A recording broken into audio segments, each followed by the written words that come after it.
Avanza 2006 mengalami hal yang sama. Asap putih tiap dinyalain, bisa dibantu. Ini kayak dukun.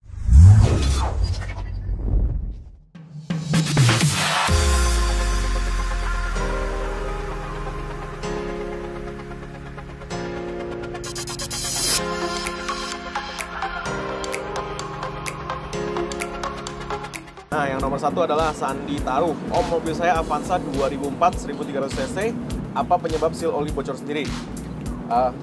Seal oli emangnya pernah dibocorin orang kan? Nggak pernah kan? Nah, kalau seal oli bocor itu, balik lagi, seal oli ini banyak. Oil seal yang mana? Bisa ring piston, bisa PCV valve, bisa seal oli alter, kan banyak gitu loh. Nah, pada dasarnya sih seal oli bocor kalau mobilnya Avanza tahun 2004 ya karena umur. Jadi jangan terlalu baperan, karena memang umurnya udah tua juga, jadi ya maklum dan wajar-wajar aja. Nah, seal oli bisa bocor karena satu, oli yang dipakai kurang bagus, dua, terlalu panas mobilnya. Biasanya sih dua itu sih untuk keawetan dari seal oli ya. Tapi yang namanya seal oli kalau udah 2004 ya, kalau bocor ya udah wajar lah. Jadi jangan terlalu dibawa perasaan gimana-gimana, diganti aja. Mengapa suspensi mobil saya sudah ganti depan belakang tapi suspensinya kayak nggak main atau blong? Nah, kalau suspensi udah diganti depan belakang kayak nggak main atau blong, itu satu, suspensinya Anda beli yang original atau yang KW, yang asli atau yang palsu. Jangan sampai Anda dapat yang palsu. Yang namanya suspensi kalau beli baru dan original itu pasti ada bergerak lah pokoknya gitu loh. Nah, cuman nggak main atau blong ini pendapat orang kan standarisasinya beda-beda. Jadi saya juga nggak berani terlalu banyak spekulasi. Itu harus dibawa ke orang yang ngerti ini suspensinya main apa enggak. Tapi pada dasarnya yang namanya suspensi itu ketika kita melewati polisi tidur atau gajlukan, itu biasanya satu kali blek turun udah balik lagi. Jadi nggak turun naik gitu mobilnya. Nah, kalau misalnya namanya suspensi itu sekali naik polisi tidur langsung blek berhenti gitu loh. Nah, itu kira-kira cara ngetes suspensi begitu. Nah, cuman saran saya sih bawa ke orang yang tahu lah gitu loh. Sore, mobil Anton Santoso, mobil saya Avanza VVTi 2009 1300 cc manual. Suka ngelitik ketika ditarik, bensin minimal ron bla bla bla, di carbon clean 2 kali ngelitiknya hilang, muncul kembali. Oke, ke Avanza 2009. Yang kita lakukan untuk ngilangin ngelitik adalah kita tune up dulu yang benar dari depan sampai belakang, jadi bukan cuma carbon clean aja.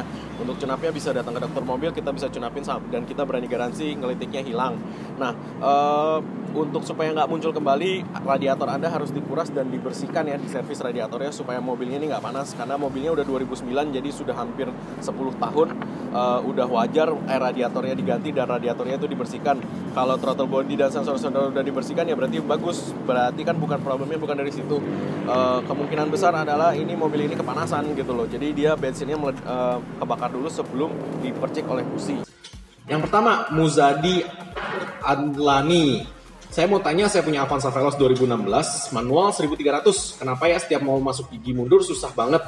Padahal udah ganti oli gardan sama transmisi. Itu namanya synchromess. Jadi synchromesh-nya coba dicek, karena itu biasanya synchromesh-nya nggak mau masuk. Nah, tapi kadang-kadang susah masuk mundur itu mungkin karena gear posisinya juga nggak bagus. Jadi saran saya coba masukin ke gear 1, 2, baru masukin ke R. Nah, itu biasanya bisa, biasanya.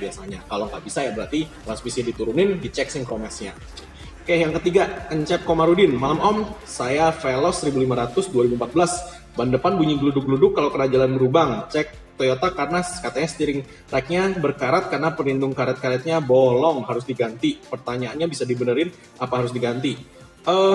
Steering rack berkarat itu kok kayaknya nggak mungkin bunyi gluduk-gluduk deh. Kalau menurut saya steering rack itu kalau bunyi gluduk-gluduk itu kalau misalkan kita belok atau apa, itu baru bunyi oke. Kalau lagi jalan lurus berlubang, kena lubang kemudian bunyi gluduk-gluduk, itu biasanya di karet-karet busing kaki-kaki. Jadi kita cek karet busing dari tie rod, dari arm, dari suspensi atas bawah, dan dudukan suspensi ke chassis itu dicek semua dulu. Karena kalau steering rack itu biasanya kalau dibelokin aja baru bunyi.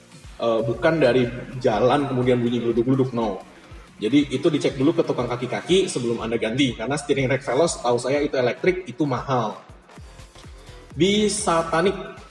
Saya punya Grand Veloz 2016 1300. Pada saat off ada indikator berkedip terus, warna indikator malah bulat, terletaknya lebih sebelah kiri dari pintu. Mobil saya indikator itu mati. Indikator itu apa ya? Itu namanya indikator alarm sistem. Jadi itu emang harus kedip-kedip. Kalau nggak kedip-kedip berarti alarm Anda mati. Jadi kedip-kedip wajar, nggak bakal nguras aki. Karena satu LED hanya 1 watt kalau dihidupkan per jam. Jadi harusnya itu nggak apa-apa.